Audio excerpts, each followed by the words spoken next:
All right, now we're going to look at factoring. Oops, okay. All right, now we're going to look at factoring when our first term has a coefficient of 1. And this is our x squared term. So factoring a polynomial, these are the three things for this method that work.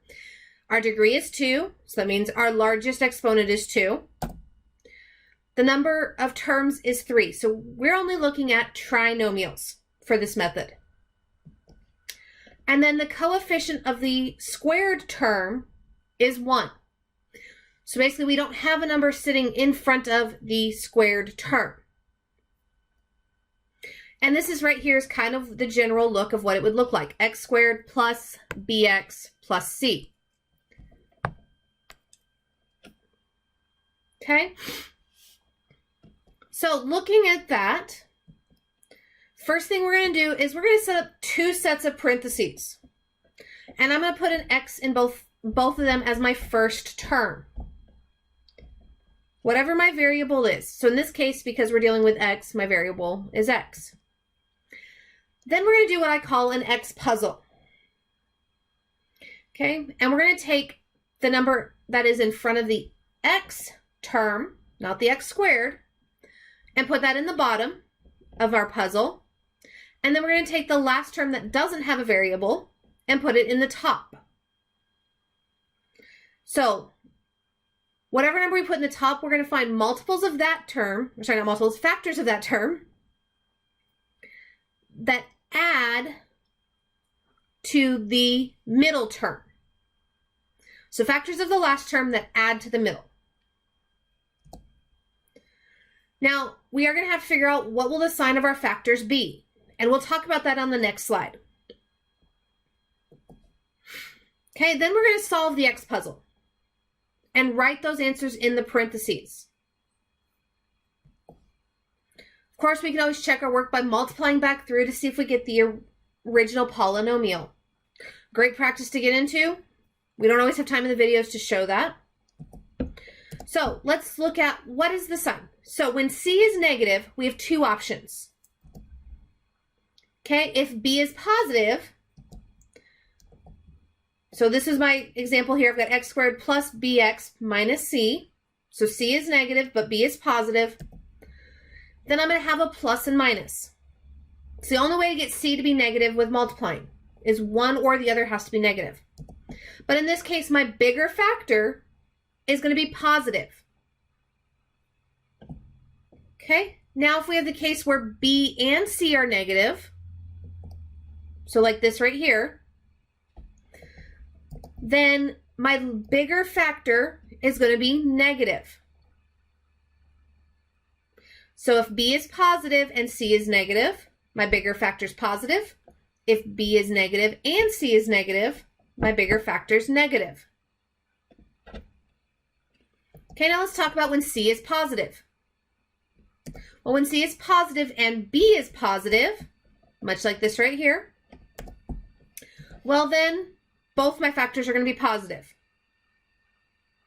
So if both b and c are positive, okay, if b is negative,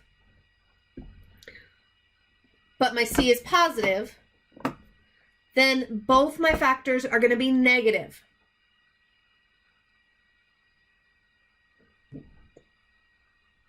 So when c is positive, either both factors are positive or both factors are negative. And it'll kind of just take some practice of getting used to which one's which. I will provide this is in your notes so you guys can refer back to it as we go along.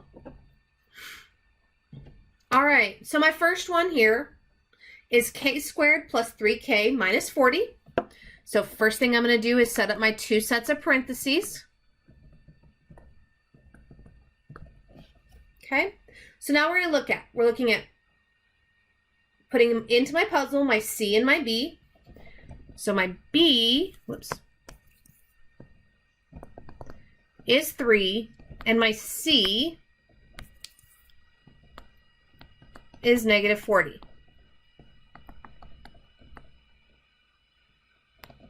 Okay, so now we're going to look at factors of 40. I'm not going to worry about the negative sign right now. We'll take care of that in just a minute. So we're going to look at factors of 40. We've got 1 and 40, 2 and 20, 4 and 10, and 5 and 8. So now when we talked about in the last,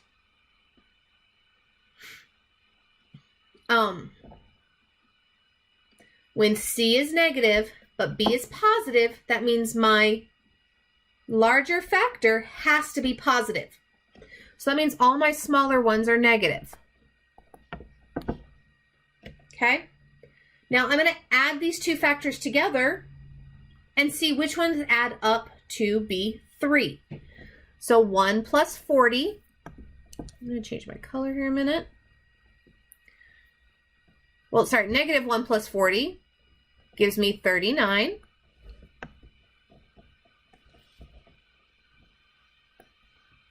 Okay, negative 2 plus 20 gives me 18. Negative 4 plus 10 gives me 6. And negative 5 plus 8 gives me 3. So my two factors that add to be 3 are negative 5 and 8. So that's what I'm going to plug into my parentheses. Plus 8 minus 5. And honestly, the order does not matter. You can stick it either way. It is the same thing. All right, let's look at the next. I've got x squared plus 15x plus 50. So really quick, my B is 15. My C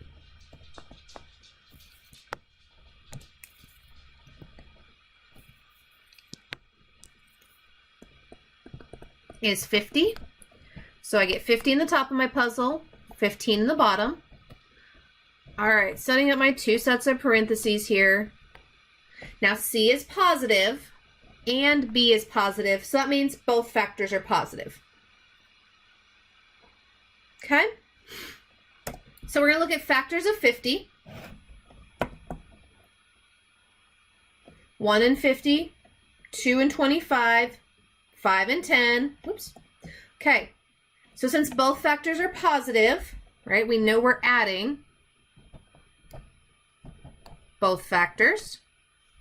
So if I add 1 and 50, I get 51. Add 2 and 25, I get 27. And 5 and 10, I get 15. So 5 and 10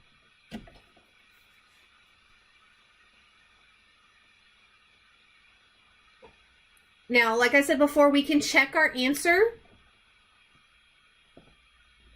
And I'll show you this really quick by distributing, doing our double distributive or box method, doing x times x, which gives me x squared, x times 10, which gives me 10x, 5 times x, which gives me 5x, and 5 times 10, which gives me 50.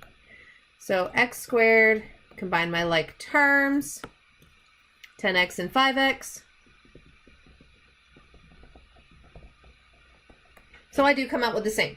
So yes, I can check my work if I need to, just to make sure that I do have the right answer.